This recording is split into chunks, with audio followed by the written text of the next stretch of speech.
My name's Harry and welcome back to Drum Electric. So in this video, it's just a really quick and simple how to use the SPD-SX Pro. I've just got my hands on it, and going from the SPD-SX to the Pro, it's pretty much the same, but there's a couple of features in there that are hidden within menus and are a little bit harder to get to. So what we'll be looking at is turning it on for the first time, and then just how to use the basics, so changing the pad sounds, looking at the samples, how to change the samples, and that sort of thing. Just the real basics for now. So the first thing is actually turning the thing on. Now on the SX, the power button is right on the front, and that is no longer the case with the Pro, and that's just because it's a more powerful pad. So they needed to change where the power supply was to the back. Plus, the amount of times that power button fails slightly on the SX is just ridiculous. So head on to the back, find the switch.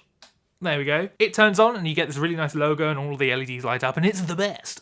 It does take a second to load because obviously it's having to load a lot more, but it is still really quick. Then you're greeted with this screen, which is the main screen. First things first, if you don't want to see all of this information, then you can use the bottom left button down at the screen, pad view, turn that off, and then it looks like this, which might be a little bit easier if you're on a gig setting. Again, if you want to switch that, same button, and now you can see all the pads. Going through each patch, plus and minus buttons, exactly the same as the SPD-SX, or what's really helpful is this swivelly knob at the top, which means that you can swing through really quick. In terms of patches, I'm pretty sure that there are 44 built-in ones, and they're all actually really good. I've spent far too many hours playing the drums against these patches, which is pretty great. So once you get to 44, then they're all just blank kits for you to do stuff with. Now on the SPD-SX, I believe it's either 99 or 100 patches. Let's see how many there's on this. 200. So that's 200 patches for you to go through and do whatever you want with, which is a little bit nicer. Handy trick, using the shift key just above the kit button. If you hold that, hit the minus arrow, you drop down 10, which is quite nice. So you can just hold that and you're straight back to number 1. Now, in terms of changing the actual patches itself, so you like some of the samples, but you want to change some of them. For example, I like patch number 3. I think there's some great loops on it, and I just really like that 16th note hi-hat groove thing. Within that patch, I wanted to add a clap sound. So there are 1,500 samples on this thing, which is ridiculous. So it takes a little bit longer to find where the claps are. Now, all those samples are ordered from kicks, snares, claps, that sort of thing. So when you go through, you can see the categories, but that's still 1,500 samples. So what I did is I just kind of went through all the patches to find a sound that I liked. I found it on 80s Magic because, you know, that's where the magic happens. So I liked the clap sound on the middle pad. It sounds like this.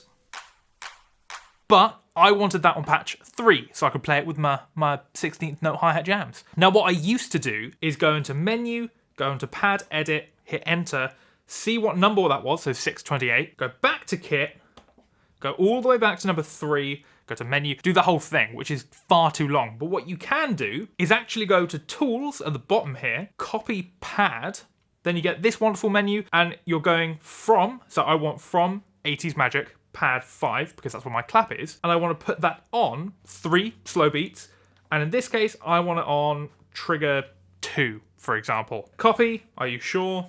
Yes I am. Does that, job done, hit kit, it goes straight onto the kit that you've just copied it to, and then if I just go in to check that pad, there it is. Claps 10 on trigger 2. Which beautifully segues me onto my next point, which is how do I see and change all the pad samples? So to do that, exactly the same as the SX, you're going to go to menu, pad edit on kit edit 1, and this is where you're going to get all of the options. Now, this is both amazing and terrifying at the same time. This is what I mean by that. So on the SX, you had 3 menu choices, and you could choose which sample you wanted to change to using the plus and minus buttons, and it was simple. You have the same thing on here, but you have 2 layers. Now you can change them on all the volumes, but you can also, by hitting the up arrow, change all of these settings as well. As you can see at the top left, pad edit, page 1 of 5.